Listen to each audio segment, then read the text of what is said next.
Nai-stress o pagod na pagod ka na ba?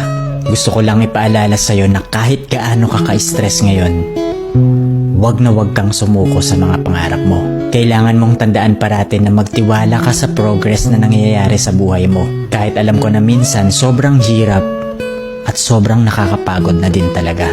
Magtiwala ka sa kakayahan mo. Ang dami mo nang nalagpasan na mga malalaking problema dati. Ngayon ka pa ba susuko?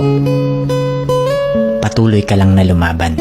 Yung pakiramdam mo ngayon na nahuhuli ka na sa buhay, siguro dahil nakikita mo yung mga kakilala mo o yung mga kaibigan mo pakonti-konti may na-achieve na sila. Parati mong tandaan na lahat tayo ay may kanya-kanyang timeline sa buhay.